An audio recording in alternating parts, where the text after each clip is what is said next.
آپ تمام دیکھنے اور سننے والوں کو السلام علیکم۔ تمباکو کا شمار ان پودوں میں ہوتا ہے جنہوں نے انسان کی عادات، تہذیب، سماجی ساخت اور حکومتوں کو بدلا۔ انسانی سماج کی تاریخ میں جن پودوں کو عہد ساز کہا جا سکتا ہے، ان میں تمباکو بھی شامل ہے۔ تمباکو کے استعمال سے ہونے والے نقصانات کا اندازہ انسان کو فوراً ہی ہو گیا تھا، لیکن باوجود ان خطرات کے اس کا چلن بڑھتا ہی گیا۔ بہت سے بادشاہوں نے اپنے ممالک میں اس کے استعمال پر پابندی عائد کی، شدید سزائیں مقرر کی، لوگوں کے سر تک قلم کیے، لیکن تمباکو کے دیوانوں کی تعداد روز بروز بڑھتی ہی گئی۔ آج صورتحال یہ ہے، غذائی اجناس کے بعد سب سے زیادہ استعمال ہونے والی چیز تمباکو ہے، جو ہر ملک میں اور ملک کے ہر سماجی طبقے میں یکساں مقبول ہے۔ آثار قدیمہ سے یہ بات ثابت ہو چکی ہے۔ کولمبس کے زمانے میں 1000 سال قبل تمباکو کو بطور دوا اور مذہبی رسومات کی ادائیگی کے وقت استعمال ہوتا۔ مایا قبائل کے مذہبی پیشوا بارشیں لانے کے لیے تمباکو کو پیا کرتے۔ مریضوں کو روحانی علاج کے لیے تمباکو کی دھنی دی جاتی۔ شمالی امریکہ کے انڈین قبائل میں تمباکو کی اتنی اہمیت تھی، وہ بطور کرنسی استعمال ہوتا۔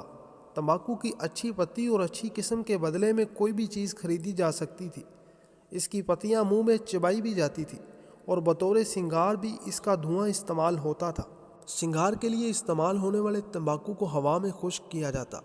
تمباکو کو مخصوص ساخت کو کوٹھڑیوں میں رکھا جاتا، جہاں ہوا کا خوب انتظام ہو اور درجہ حرارت 20 ڈگری کے لگ بھگ ہو۔ ہر پتی کو الگ الگ بانسوں پر لٹکا دیا جاتا۔ تمباکو کی 80 سے مختلف نسلیں پائی جاتی ہیں۔ ہمارے ملک میں اس کی 70 سے زائد اقسام ہیں۔ اس پودے کا شمار سالانہ پودوں میں ہوتا ہے۔ 1531 تک اسپین میں باقاعدہ 2 اقسام کے تمباکو کی کاشت شروع ہو چکی تھی۔ شروع میں اس کا استعمال بطور دوا ہوا۔ اسپینی جہازوں کے انگریز، فرانسیسی اور ڈچ کے عملے میں تمباکو کی پتیاں درد اور تھکان دور کرنے کے لیے استعمال ہوتی تھیں۔ ان کو بہت مقدس سمجھا جاتا تھا۔ سیاحوں اور تاجروں کی مدد سے یہ مقدس پتیاں یورپ کے مختلف علاقوں میں پھیل چکی تھیں، اگرچہ اس وقت کافی کوشش کی گئی۔ ان پتیوں پر صرف معالجوں کا قبضہ رہے، لیکن جوں عوام اس خوشگوار اثرات سے واقف ہوتے گئے، ان میں تمباکو کا رجحان بڑھنے لگا۔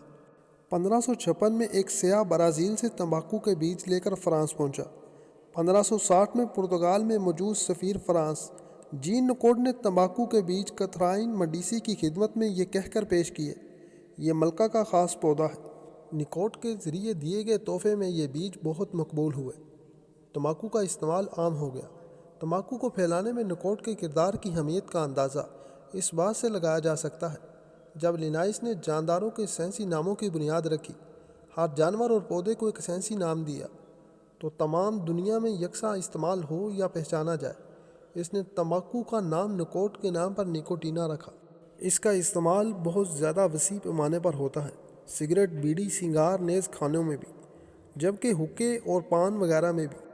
تمباکو میں 200 سے زیادہ کیمیائی مرکبات پائے جاتے ہیں، جبکہ اس کے دھوئیں میں ان مرکبات کی تعداد زیادہ ہو جاتی ہے۔ تمباکو میں پائے جانے والے ان مرکبات میں اہم ترین مرکب، جو اس لت کی وجہ سے نکوٹین ہے۔ یہ کیمیائی مادہ تمباکو کی جڑوں میں بنتا ہے، تمام پودے میں پھیل جاتا ہے، لیکن اس کی سب سے زیادہ مقدار پتیوں میں ہوتی ہے۔ دلچسپ بات یہ ہے کہ تمباکو کے بیج میں یہ قطعاً مادہ نہیں ہوتا۔ تمباکو کے پودے میں نکوٹین کی مقدار 4 سے 6% کے درمیان ہوتی ہے۔ اس مقدار کا تعلق پودے کی قسم، اس کی کاشت کے طریقوں کے نیز پتوں کی تیاری پر منحصر ہوتا ہے۔ لیکن اس کے استعمال سے ہر سال لاکھوں لوگ مارے جاتے ہیں، لیکن اس کے استعمال میں کمی واقع نہیں ہوئی۔ دنیا میں سب سے زیادہ فروخت ہونے والی چیز بھی تمباکو ہے۔